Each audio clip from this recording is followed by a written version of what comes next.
Archbishop Ivan Jurkovic, thank you for welcoming us at your home here. You are the permanent observer of the Holy See to the UN. But let me ask you first, what is your personal background?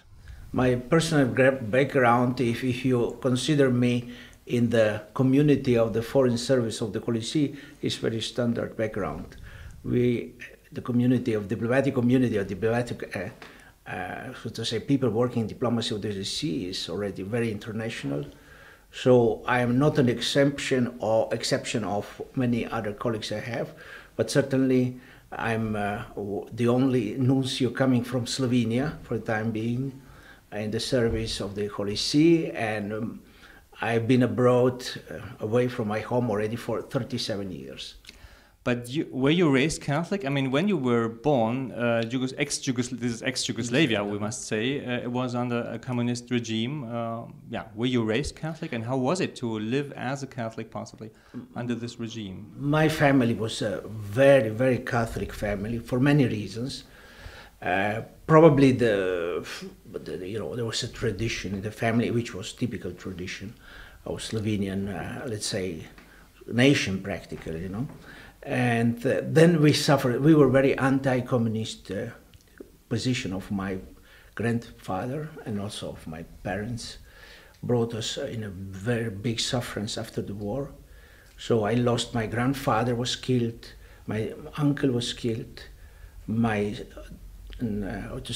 front of my family they suffered much. So we have also this attitude to elaborate, say, our Catholicism also in a way of perceiving social life and also political life from a different point of view. But how was it to live as a Catholic under the communist regime? I mean, it was probably under Tito.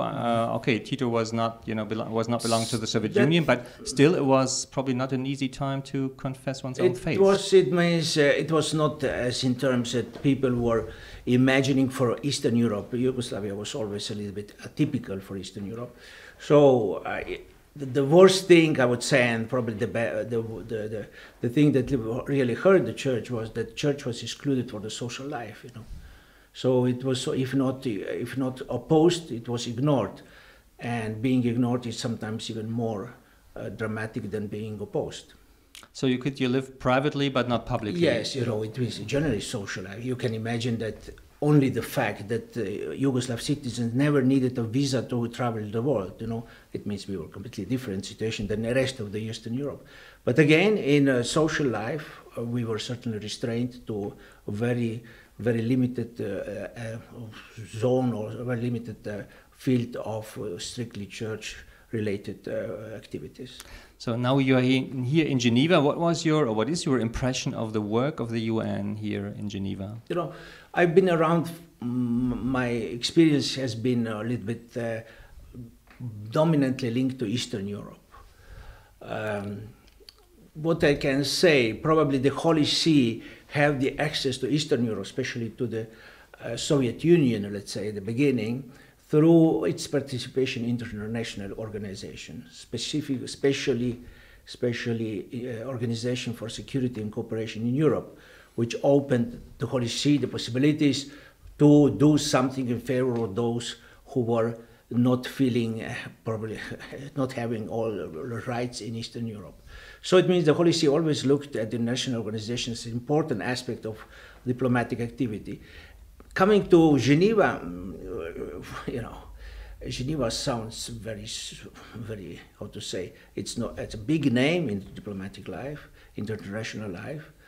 The fact that Geneva is dealing mostly with the problems related to human rights and other activities of human activities that are related to the real, how to say, existence of well-being of human being, for me was a big motivation. So this offer, after so many years already in diplomatic service, to start again with the culture, this is exactly, you can imagine, this is a big world. I have probably 28 letters of recommendation or nomination to different directors general. So it means there's enormous field of activity that is demanding also a new, how to say, enlargement of probably capacity to communicate, and it happened in the time when the visibility of the Holy See is so big because of the present papacy. Present papacy is very much appreciated, very much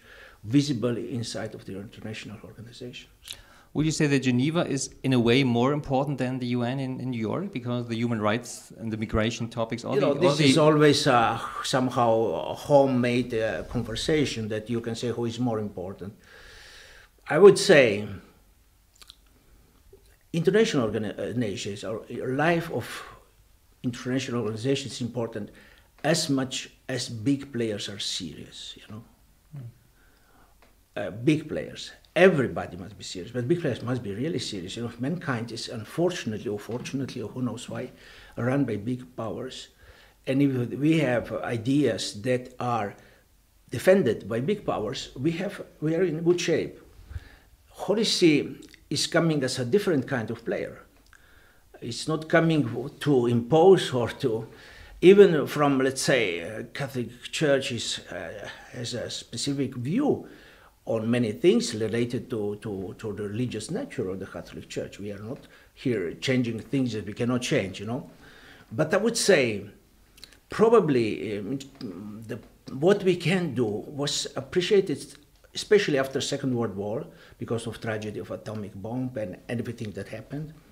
And all this tendency to have Holy See close, although there were also movements or who were opposed to our participation, was positive, was progressive and positive.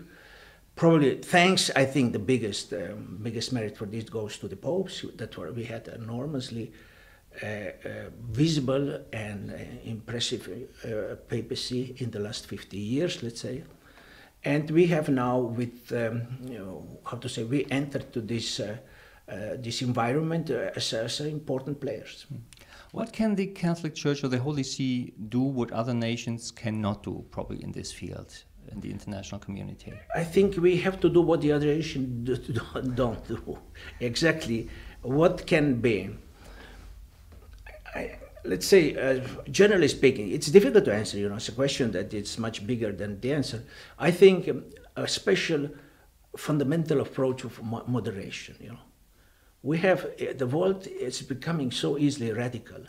You have the ideas, all of a sudden becomes radical, and all of a sudden excludes many. I think a religious organization, a Catholic Church, must be moderate. And moderation comes out of the gospel, you know, it's not something invented. So we are taking care of human beings, especially those who are suffering, those who are not privileged. And means that requires moderation and somehow just distribution and everything that follows. It's also moderation between litigating parties. I think Pope Francis, I mean the other popes also, everybody stresses the dialogue. You mentioned the great authorities that the popes had, the moral authorities. And is the Catholic Church, is the Holy See a forum where, on a neutral, let's say, in a neutral forum, parties that can litigate have a possibility to meet? Or could you mention any examples where this happens, possibly? It is, you know, it is a delicate question, no? Because in generally speaking, it was traditionally position of the diplomacy of the Holy See, that the Holy See can enter as a player of, being element of bringing parties together only when two parties agreed upon that. We cannot be, an imposed player or somebody who only one part invites it. It doesn't work. This is technically speaking. But practically, many times I was saying, it's like in chemistry. My first education is in chemistry, you know. In chemistry you have catalyzer, you know, element that is present. It doesn't change, but the reaction and everything that chemical reaction changes completely. It becomes much better. You have better burning, let's say, in the cars if you have a catalyzer. And I think we can do exactly, this is our definition. We are present. So often we do not enter into the merits, but development around, let's say, assistance of the papacy, basically, more than policy, the diplomacy, papacy, that means figure of the Pope, can be very, very beneficial. So the relation between Cuba and the United States could be one example. I would say, again, you have to take it as a soft definition, not as a strong. you know, there are also times are changing, and all of a sudden you see this potential of the Holy See, the Pope, I would say, basically, that brings, that makes things that could probably in the time disappear by themselves, but they disappear much more easily and more quickly. I think this element of catalyzing with the processes which are on, it's quite substantial from the side of the Holy See. Pope Francis has every once in a while mentioned or talked about the Third World War in pieces, so probably describing the dramatic situations in many parts of the world. What would you say after your experience of here in Geneva and your personal experience in diplomacy? What are the most imminent I would say, questions? I will tell you one thing. This is, I don't want to be the pessimist because there are so many people doing their best, and I think there are also good results when you're doing, so many people are making their effort to do better. We must believe the things are going, will be also better in the future. But I have to say that the list of the negative events is growing bigger, no? And that is a big concern. Especially, probably the biggest concern, absolutely the biggest concern is peace, you know. And the biggest concern is that we have undoubtedly the biggest amount of money spent for war, for armaments. So this is why Holy See would like to enter very strongly in the conversation and the discussion about disarmament, sometimes unconditional, which seems to be an illusion, no? But we have to believe, without peace we have nothing. All the achievements of mankind seems to be not sufficient to stop, how to say, unpredictable behavior of some important states or some certain prayers. So we have to be very attentive, and I think this is the major concern, the peace. We have a day of prayer for the peace every year. Our mission here has, how to say, National Day reception is around the day of the peace. So peace is still the biggest concern, I would say. So we have the big challenge naturally of the situation in Syria and Iraq about the persecution of Christians. Is this is the world conscious, aware of it, enough aware of that situation, of the dramatic situation there, you think? Also the persecution of Christians, or let's say in a general way, religious persecution? It is probably the people who are suffering, they see that we are not sufficiently aware. I many times said already in the conversation, we have 3 levels of knowledge, you know. First level is you read books or read statements, read statistics, and you are impressed and you are shocked. But you are much more shocked if you see pictures. But you are really shocked if you see the situation. I think we have to go to the situation and then judge, not judge just from the papers. Because otherwise, we can read in the morning and in the afternoon we forget. But once you see a picture, you don't forget it for one day. And when you see the situation, you don't forget it probably for one lifetime. So I think this is what also your service, bringing picture, how to say, bringing testimonies is so important. We have to bring more visibility to those who have no visibility. And this is also the ideal of the Pope. What does the Church, or what can the Church do to help the Christians, maybe even to remain there, or to save them, to give them shelter and support and encouragement? Church is part of the, participates on the world events. I think probably, but this is, I would say, probably a daring statement. We were not sufficiently aware of dramaticity of everything that happened, let's say, from the beginning of the second millennium. We were thinking it is kind of things that happens and disappears, but the fact is that anything that happened, let's say, since the tragic event in New York so many years ago, has been just progressing, bringing more sufferance and more injustice and changing the world substantially. Christian presence in the Middle East is one of the indicators. It's like an indicator, like lackmus, You see, and this shows that things are more dramatic that we will usually believe. I heard that I think the Apostolic Nunciature in Damascus is the only one that's still open, the only representation of diplomatic representation that is accessible. I cannot say you that. I don't think it's that dramatic, but we were certainly, since the very beginning, I can tell you one very short episode. when the war in Iraq started. Nuncio was in Rome, and that was a time when there was still John Paul II, the Pope. And Nuncio wanted to inform the Pope, firsthand, but the result was he should go back immediately. But there were no flights to Baghdad, so he had to travel from Jordania with the bus back to Baghdad. So it means we wanted to be in the place we wanted to be, and this is for us, a distinction. But I think many other diplomatic missions are also there in the place. The Pope, the Vatican, if you want to, has taken also a clear position in regard to the two-state solution and the acknowledgement of the Palestinian state. Is there anything? I mean, we know the Pope has, introduced the meeting between the Palestinian president and also the Israeli president at the time. What can the Church do more, to? It is for us. It's the same thing. Like for us, Middle East is a place of our origin. Anything that touches Jerusalem and holy places is directly touching us. Solutions that we were always defending in the relations between Israel and Palestine was based on this conviction. Justice to the parts, taking seriously in consideration to the concerns of both parts, not only one, but trying to stay with a profile that is historical. It means Jerusalem is much more than a capital of a single country. Jerusalem is a holy place for many religions, must be open to everybody. But this seems to be, in the last period of time, seems to be once again put into the question, and which is certainly one of big concern also for the Holy See. We see the Near East is coming close to Europe in a way.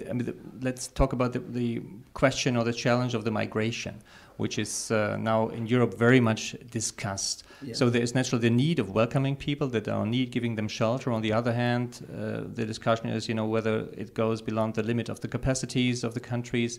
What is your comment on that?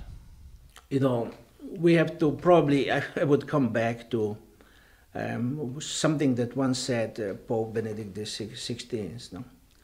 He said, it goes for human sufferance. Christian cannot be indifferent. We have to take consideration of human suffering.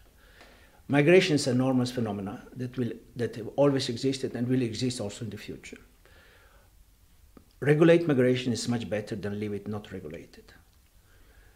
Every country is invited to be generous, but every country has also its limits. So all these elements should be taken in consideration. But now, as the situation is, as we see Europe will need migration. We are in a demographic depression, which will not finish. So we will need the people. So we have to see what to do for these people. From the church side, I think we must be positive, much more positive. History will ask us questions in 50 years' time. Europe is already different and will be still different. It depends much from us how different it will be and what we can do. But we will have to answer one question. Were we, as a church, generous to the people who are coming and dying and coming? So we have to keep in consideration a serious event, a serious shock, but also being seriously generous. I think probably an additional question, an aspect of that in relation to former migrations is that the migration is also bringing in a different culture. So the fear that is there or present, at least some express it that way, of Islamization, etc. How can we, or what would be the answer to that? To that? I think it is probably, now again we have to be attentive not to exaggerate. Sometimes the people are saying that many events are more touching the sensibility than the fact, that let's say that the percentage of refugees in Europe is much smaller than percentage of refugees in Turkey, for example. They have much more. And in some countries in the world is much more. What to do? I think we have to know, it would be nice to find our real European identity. We were looking for this identity since European project started, no? And we were not behaving in this regard very anonymously. No? We had, from one side, you have the attitude of being Christian as important element, or from the other side, they said it's more labor. The problem is now that we have people coming with strong national identity, and we have a very weak European identity, or not strong enough. So it will be a dialogue that will bring together parts. Nothing will be as we think today. But I think reconsideration of our European identity will be needed. Yeah. Would it mean a strengthening of the Christian identity? Because sometimes it's that the secularization, the tendency is that the more secular Europe will be, the more welcoming, the less problematic will be kind of a difference in the view or a difference in religion. But on the other hand, I think the respect maybe grow if the Christian identity would grow. So also as a basis for a reasonable dialogue between Islam and Christianity. I would answer so briefly. It would be Christian valued-based attitude, if not Christianity, but Christian values-based identity. So it means certainly specificity of Europe was forgotten probably in the last years, but it's strong exactly because it brought some freedom, some elements that gave human beings possibility to develop, and in many aspects of Western culture is linked exactly to this condition that were created in Christian world. No? Yeah. Another delicate topic is probably the topic of the family. That's all the gender. So we know very often Pope Francis is talking about the gender agenda. Yeah. How much do you feel or do you experience the gender agenda here at the UN and the United Nations, and what does the Catholic Church, probably with other partners together, do regarding that gender challenge? Agenda was of certain, I don't know whether concern or certainly a surprise, because it developed, let's say, if we consider that people who would be personally involved in the question related to gender agenda are, let's say, 10%. So we have 90% of other people who would not have exactly this priority for many reasons. So I think this disproportion is certainly visible. So we have much more, let's say, attention to many aspects of gender agenda than to promotion of family, than to having how to raise family, how to let's say develop a city that would be more family friendly. Apartments that would be more family friendly would have more in view not the well-being of parents but also the children.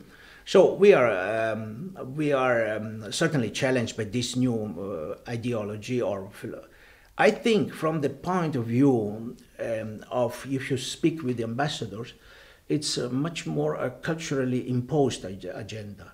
For many countries, this agenda is not by itself for the big priority, but culturally imposed. It is big players, big countries that have means, they impose this agenda.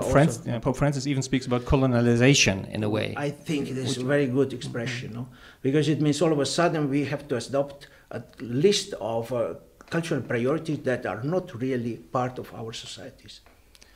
Coming back to your background, that you were the Apostolic Nuncio, you were in Moscow, you went to Ukraine, in Russia. Yeah.